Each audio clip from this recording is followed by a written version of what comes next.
Good morning, everyone. Welcome to another day. Welcome to another possibility. Today, we're going to speak about the miracle of being alive and why we cannot recognize it. I was not sure if I was going to be in the light or not. It's so hot here. Summer is really coming, and today I'm like half in the light, half in the shadow. So, I wanted to give a big shout out to everyone that is alive. Today is dedicated to the people who are alive and to the ones who are not alive anymore, but their light shines through, not only through their work, but in the stars, through the light that the stars shine. And basically, why am I focusing today on the ones that are alive? Because, yesterday I made a video that, touched me so much, because it made me feel that life is so short.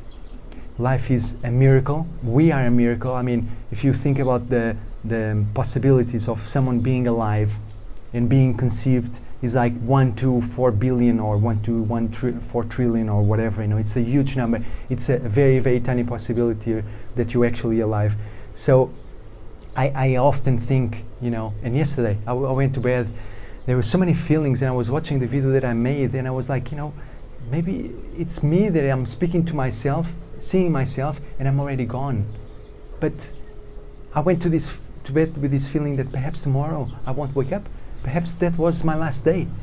And what I meant by that was that life is a fraction of particles that float in the universe, and they come, they go, they are visible, they are invisible, they become visible to the object. When the object is not the observer, then they are gone. And basically, I would like to focus today on the reasons why we actually cannot see ourselves or cannot see our lives as a miracle. And basically, we all have the same body cells. We all have the same potential. We all grew up in certain ways, but the mindset that we create is what sets ourselves to succeed or to do anything in life. And the reasons why we cannot see the benefits of being alive and the fact that we are actually a miracle is to do with our belief systems, and that energy that I believe it's equal to the energy that actually chose or make us put our potential into practice, which is that energy of self-doubt that puts us down, that doesn't allow us to move forth. And this is mainly happening unconsciously. This is why it's very difficult to not only pinpoint, but to go beyond it. But the main thing is, once you are able to recognize, and this is why for me self-awareness is such an important aspect of life, once you are able to recognize that energy, when that energy settles, or when that energy starts pushing you down, or not enabling you to go forth, then you start having a choice. This is what happens to many people. For instance, people that hold the world record for anything, say holding your breath in the water. You know what happens to the body when it goes underwater for a long period of time? It happens that the body wants to breathe. It happens that the body is underwater, and suddenly there is an energy that says to the body, look, if you don't breathe, you'll die. You need to breathe now. So what happens to that person in that moment that needs to breathe but doesn't breathe?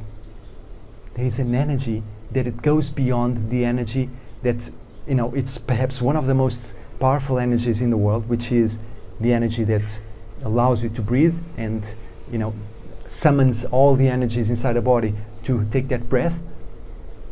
But, there is the possibility to actually control, say, let's put it in this way, control that energy that wants to go out by instinct or by some preconceived idea or belief system that is totally unconscious, and wants to control the situation for mainly survival purposes in this case. But if you are going on a run, for instance, I go running every morning. I go and do 2 laps. Each lap is like 1.5 kilometers. So by the end of the first lap, I start doing the second lap. And many days I'm like, am I going to make it? Am I not going to make it? Shall I slow down? Shall I not slow down? What shall I do? There is this mechanism that the body has in order to protect itself, and it has to do with survival. And so the body says, let's slow down or let's stop. But what are you going to do? Are you going to follow the body? And how is the body going to express to you, to your conscious mind, that it's tired or wants you to stop? It's going to create a thought, first of all, which is going to create a feeling, and the feeling creates a chemical reaction in the brain through the several hormones, such as cortisol and adrenaline, that then tells your body, look, this is something that I have to look at, and this is something that I have to consider in order to perpetuate my life and keep survival mode active. So it's the defense mechanism. That happens, and this is why Mel Robbins' 5-second rule makes so much sense, because whenever that energy wants to push you down, wants to keep you in your comfort zone, wants to basically protect you from danger or from straining your body or from stretching yourself to the limit, and the minute you put that 5-second rule into action, it creates basically a revolution inside your brain. Your brain chemically reacts in a different way.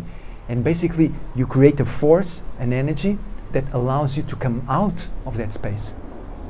And it's not that people that are successful or people that have put these steps into practice are able to always be on top of the game. But consistently, they have put this method or this idea or this understanding into practice.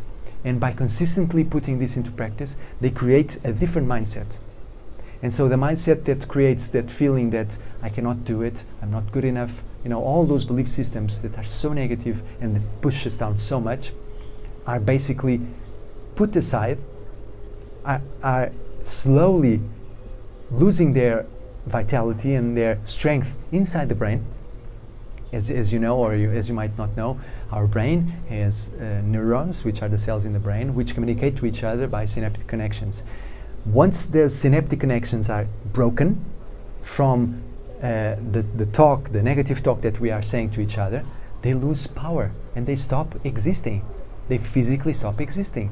And what starts being the case in the minds of successful people is that they reinforce that mechanism with positive affirmations, which then allows them to do basically anything that they want from a conscious space. So, summarizing and taking a deep breath, I just want you today to focus on the miracle of being alive. Here I am, I'm all sweaty, and I'm sorry if I show this on camera, but the thing is, I don't really care, because what I care is about living the next moment. Because I don't know, yesterday I went to bed not knowing if I would be here doing this video today. If I would, the next day, be able to call my children and talk to them and visit them and spend time with them. And then all these things that come to my mind are, what is the legacy that I'm leaving behind? At the moment is these videos, is the people that I touch, is the people that I communicate, is my family, my friends, and all the ones that want to share life with me. The ones that want to share life with me. I want to share life with the ones that want to share life with me, because there is no one else that I can see that are visible in my life. And so if you want to be part of my life, let me be part of your life. Let's communicate, let's exchange information, let's work together, let's collaborate. Let me be your client, let you be my client. Let's exchange. It's the only way. It's to keep the momentum alive, it's to keep the flame alive. When the flame is gone, then we have to lit it up again. We cannot just say, the light is gone and now we are doomed to darkness. No, not at all. Not at all.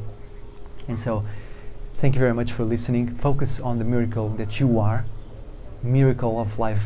And if you cannot see it, program your mind to see it, because it's worth it. Thank you very much, and have an amazing, blessed day.